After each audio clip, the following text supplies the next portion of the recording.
PTI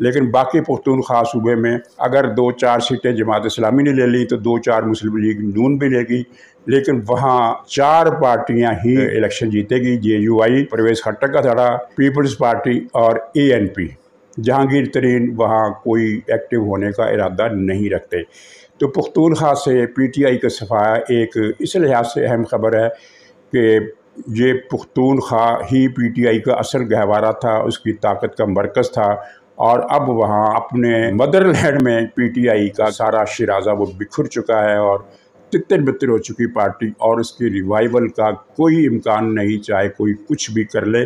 بلکہ revival کے لیے کوئی میدان میں آتا ہوا نظر بھی نہیں آئے گا، ہماری اطلاعات یہ ہے۔ ناظرین، بندیال نے چند دن پہلے 3 PTI کے سوشل میڈیا ایکٹیوسٹ سے ملاقات کی، جس کی خبریں آپ سن چکے ہیں، پڑھ چکے ہیں۔ تو اس کا اعلیٰ سطح پر نوٹس لیا گیا ہے، کیونکہ اس میں 3 باتیں اس نے کی جو کسی چیف جسٹس یا کسی جج کو بھی نہیں کہنا چاہیے۔ ایک تو اس نے یہ کہا کہ عمران خان نے اسمبلیاں توڑ کر حماقت کی، یعنی عمران خان سے اپنی ہمدردی شو کر رہا ہے یہ چیف جسٹس جو اپنے آپ کو کہتا ہے۔ یقین کریں ایسی باتیں کرنے سے لگتا ہے کہ یہ چیف جسٹس نہیں ہے بلکہ اعتزاز احسن ہے، بلکہ اعتزاز احسن سے بھی بڑھ کر یہ لطیف کھوسے کا بھی جونیئر روپ لگا۔ پھر اس نے کہا کہ 9 مئی کے بعد عمران خان کی مشکلات میں اضافہ ہوا۔ اچھا، اب یہ 2 نکات جو ہیں، ان دونوں میں بندیال بھی ذمہ دار ہے، کیونکہ اگر بندیال فیصلہ خلاف آئین کو توڑتے ہوئے یہ فیصلہ نہ دیتا جس کے تحت حمزہ شہباز کی قانونی حکومت اس نے ختم کر دی اور اس کی جگہ پرویز الہی کو دوبارہ وزیر اعلیٰ بنا دیا، تو پنجاب اسمبلی نہیں ٹوٹنی تھی، اور پنجاب اسمبلی نہ ٹوٹتی تو PTI کا پنجاب میں وجود بھی برقرار رہتا ہے، کیونکہ ظاہر ہے پنجاب اسمبلی میں PTI کے ارکان چاہے وہ 2018 کے جھلوں کے نتیجے میں آئے تھے، لیکن 100 سے زیادہ ارکان PTI کے موجود ہوتے، وہ PTI کی آواز ہوتے، PTI کی طاقت ہوتے، اور اس طرح پنجاب میں عمران خان کا جنازہ نکلا، یعنی عمران خان کا پنجاب سے جو جنازہ نکلا اس میں آگے بڑھ کر کندھا بندیال نے دیا، اور اب وہ کوس رہا ہے کہ عمران خان نے اسمبلیاں کیوں توڑی۔ پھر دوسرا یہ جو کہہ رہا ہے کہ 9 مئی کے بعد عمران خان کی مشکلات بڑھی، تو ان مشکلات بڑھنے کا بنیادی کردار بھی بندیال ہے، کیونکہ بندیال نے جس طرح 10 مئی کو عمران خان کے لیے ضمانتوں کا بازار گرم کیا اور اسے سپریم کورٹ میں بادشاہوں کی طرح مرسڈیز گاڑی بھیج کر منگوایا اور بادشاہ جیسا اس کو پروٹوکول دیا، تو اس کے بعد پھر ظاہر ہے کہیں نہ کہیں پیچ و تاب میں اضافہ تو ہوا، کہیں نہ کہیں اس پر برہمی تو ظاہر کی گئی۔ اگر بندیال یہ نہ کرتا اور اگلے دن اسلام آباد ہائی کورٹ جو PTI کا سیکریٹریٹ بن چکی ہے وہ اس کے لیے نہ صرف یہ کہ ضمانتوں کا ڈھیر لگاتی اور عجیب قسم کے ریمارکس نہ دیتی، تو شاید اتنا بڑا فساد نہ ہوتا جو عمران خان کے گلے بعد میں پڑا۔ اس کا بنیادی کردار بھی بندیال تھا۔ اس وقت تک تو بندیال اور اسلام آباد ہائی کورٹ یہ سمجھ رہے تھے کہ کل پرسوں تک انقلاب آ جانا ہے اور عمران خان نے پھر سے وزیر اعظم بن جانا ہے، پھر سے ہماری بلے بلے ہو جائیں گے، جو چاہیں گے کریں گے، اور بندیال تو خیر ماشاءاللہ بادشاہ بننے کا خواب دیکھ رہا تھا۔ تیسری بات اس نے کی فوج کے خلاف، اور فوج کے خلاف بات کرتے ہوئے ان تینوں PTI کے کارکنوں کو، سوشل میڈیا کے تینوں کارکنوں کو بندیال نے بتایا کہ میں حکومت کی منجی ٹھوکنے والا ہوں۔ منجی ٹھوکنے کے الفاظ اس نے استعمال نہیں کیے، لیکن جو الفاظ اس نے استعمال کیے اس کا مطلب یہی تھا کہ میں حکومت کی منجی ٹھوک دوں گا۔ اسے اندازہ نہیں ہے، اسے پتہ نہیں ہے کہ اس کی اپنی منجی ٹھکنے والی ہے۔ کل جو فوجی عدالتوں کے خلاف جو ریٹ پٹیشن دائر ہوئی تھی اس کے حوالے سے ابتدائی سماعت کا جو حکم نامہ وہ جاری ہوا ہے، تو اس میں بندیال نے جسٹس قاضی فائز عیسیٰ کا وہ اختلافی نوٹ بھی شامل کر دیا ہے جو پہلے اس نے ویب سائٹ سے حذف کرا دیا تھا۔ وہ جو خواجہ آصف صاحب کہا کرتے ہیں نا کہ شرم کوئی چیز ہوتی ہے، حیا کوئی چیز ہوتی ہے، وہ اس کا مظاہرہ بندیال صاحب نے بھی کر دیا کہ نہیں ہوتی ہے، اور قاضی فائز عیسیٰ کا نوٹ اڑا دیا، اور اب جب اس پر لان تان میں اضافہ ہوا تو وہ نوٹ اس میں شامل کر دیا، یعنی اپنا ہی تھوکا چاٹ لیا۔ شرم و حیا کوئی چیز پہلے بھی نہیں تھی جب نوٹ اتارا گیا، اور شرم و حیا کا اب بھی کوئی نام و نشان نہیں جب یہ نوٹ دوبارہ اس میں شامل کر کے لگایا گیا۔ اس میں جسٹس طارق مسعود کا اختلافی نوٹ بھی ہے، جسٹس منصور صاحب کا اختلافی نوٹ بھی ہے۔ طارق مسعود صاحب نے ایک بات ریکارڈ پر لا کر یعنی ایک مہر لگا دی اس کے منہ پر لگی ہوئی سیاہی پر۔ انہوں نے کہا کہ اس سے پہلے تو کوئی مثال نہیں ملتی کہ اعتزاز احسن وغیرہ چیف جسٹس سے چیمبر میں ملتے ہیں، جو کہ مستغیث تھے، استغاثہ تھے، اپیل کنندگان تھے، اور اس کی ملاقات کے اگلے دن یہ کیس سماعت کے لیے لگ جاتا ہے، بینچ بھی بن جاتا ہے، سماعت بھی ہو جاتی ہے۔ کیا ایسا کبھی دوسروں کے لیے بھی ہوا ہے؟ ایسا ظاہر ہے کہیں نہیں ہوا۔ یہ بندیال صاحب نے ایک ریکارڈ قائم کیا، وہ ملتے ہیں تو پی ٹی آئی کے لائر ونگ سے ملتے ہیں، وہ ملتے ہیں تو پی ٹی آئی کے صحافیوں سے ملتے ہیں، وہ ملتے ہیں تو پی ٹی آئی کے لیڈروں سے ملتے ہیں، اور صرف اعتزاز احسن لطیف کھوسہ نہیں بلکہ پی ٹی آئی کا پورا لائرز ونگ جو ہے اسلام آباد کا، اس سے یہ بندیال اکثر ملاقاتیں کرتا رہتا ہے، اور اس ملاقات میں عمران خان سے بھی فیور کر کے اس نے اپنے لیے کھودے گئے گڑھے کو مزید گہرا کر لیا ہے۔ اب یہاں بہت کچھ اس کے بارے میں سوچا جا رہا ہے، حکومت کو بھی اس بارے میں کچھ نہ کچھ سنا گیا ہے کہ وہ بھی مصروف ہے، اور ادارے بھی ظاہر اس بات کا نوٹس لے رہے ہیں کہ ملک کا چیف جسٹس ہے اور فوج کے خلاف باتیں کر رہا ہے، فوج کے خلاف بھڑکا رہا ہے لوگوں کو، اور بندیال کا کردار تو 9 مئی کے واقعات میں بھی ظاہر ہوتا ہے۔ تو اس شخص کو اب ظاہر ہے اصولی طور پر، اور لاجک یہ کہتی ہے کہ مزید برداشت نہیں کیا جائے گا، اور اس کو مزید برداشت نہ کرنے کا جو مرحلہ ہے وہ کیسے طے کیا جائے گا، یہ سب کچھ ابھی صیغہ راز میں ہے۔ لیکن آپ کے ذہن میں یہ بات رہنی چاہیے کہ جب کبھی کوئی فیصلہ کر لیا جاتا ہے تو پھر اس کی امپلیمنٹیشن کے طریقے بھی دریافت ہو جایا کرتے ہیں، اس لیے اس میں حیرانی کی اور سوچنے کی ضرورت نہیں ہے کہ کیا ہوگا۔ ناظرین، نواز شریف صاحب 14 اگست کو ہی پاکستان آئیں گے، وہ سعودی عرب کچھ دن رہیں گے، اس کے بعد وہ لندن چلے جائیں گے۔ اس دورے میں جو خاص عوامی سطح پر دلچسپی کی بات ہے وہ یہی ہے کہ پہلے متحدہ عرب امارات نے جو روایتی طور پر آصف زرداری سے ہمدردی کے لیے مشہور تھا، اس نے نواز شریف صاحب کو وزیر اعظم کا پروٹوکول دیا، اور صرف پروٹوکول ہی نہیں دیا بلکہ شاہی خاندان اور شاہی خاندان سے تعلق رکھنے والے صنعت کار اور سرمایہ کار مسلسل نواز شریف سے ملاقاتیں کرتے رہے، جن میں پاکستان کے اندر سرمایہ کاری کے منصوبوں کو حتمی شکل دی گئی۔ اور یہ انوکھی بات نہیں ہے، اس لیے کہ جب انہوں نے یہ یقین حاصل کر لیا کہ نواز شریف ہی وزیر اعظم ہیں، تو جو چیزیں انہوں نے بعد میں طے کرنی تھی ان کا ابتدائی خاکہ انہوں نے ابھی سے فائنل کر لیا۔ اس کے بعد وہ سعودی عرب جب پہنچے تو وہاں بھی ان کا وہی استقبال کیا گیا جو کسی وزیر اعظم یا سربراہ حکومت کا ہوتا ہے، وہ پورا پروٹوکول دیا گیا، بلکہ گرم جوشی اس سے بڑھ کر تھی، اور وہاں بھی ان سے وفود ملاقاتیں کر رہے ہیں، جن میں بیشتر جو ہیں وہ سیاسی سے زیادہ اقتصادی ایجنڈے کے لوگ ہیں۔ اور یہ سیاسی اور اقتصادی ایجنڈا، جیسا کہ میں نے پہلے عرض کیا کہ چین کی طرف سے یہ رویہ بالکل ظاہر ہونے کے بعد کہ وہ نواز شریف کے ساتھ مل کر نہ صرف یہ کہ سی پیک، گوادر پورٹ، بلکہ کچھ اور منصوبوں پر بھی پاکستان میں کام کرنے کا فیصلہ کر چکا ہے، تو چین کے اس اعلانیہ اور غیر اعلانیہ رویے کے ظاہر ہونے کے بعد سعودی عرب، امارات اور قطر بھی پوری طرح حرکت میں آ گئے، اور اسی کا ایک نتیجہ ضمنی طور پر یہ کہا یہ جا رہا ہے کہ اسحاق ڈار نے بہت محنت کی، شہباز شریف صاحب نے بہت محنت کی، اور بلاول صاحب نے بہت محنت کی آئی ایم ایف کو کنونس کرنے میں، لیکن حقیقت یہ ہے، اور اس کو وقت بتائے گا کہ یہ حقیقت یہی تھی کہ جب آئی ایم ایف نے اور امریکہ نے دیکھا کہ یہ تو سارا انحصار چین کی طرف ہو جائے گا، اس لیے پاکستان کا ہاتھ بالکل جھٹک دینا ہمارے اپنے مفادات کے بھی خلاف ہوگا۔ وہ ایک محاورہ کچھ اس قسم کا ہے کہ جب 100 کے 100 جا رہے ہوں تو اگر کچھ اس میں سے بچ سکتے ہوں تو پھر 100 کی فکر نہیں کرنی چاہیے، بلکہ جو بچ سکتے ہیں ان کو بچا لینا چاہیے۔ اس وقت امریکہ کا معاملہ وہی ہے، وہ نہیں چاہتا کہ پاکستان بالکل ہی اس کے ہاتھ سے نکل جائے۔ اور یہ ویسے اپنی جگہ ایک دلچسپ تماشا ہے کہ جو لوگ کل تک پی ٹی آئی کے جو لوگ ٹی وی پر بیٹھے ہوئے ماہرین اقتصادیات، نام نہاد اینکر، یہ بغلیں بجا رہے تھے کہ آئی ایم ایف سے معاہدہ نہیں ہو رہا کیونکہ حکومت نالائق ہے، اس حکومت پر کوئی اعتبار کرنے والا نہیں ہے، اگر اس حکومت کا اعتبار ہوتا تو آئی ایم ایف سے معاہدہ ہو چکا ہوتا۔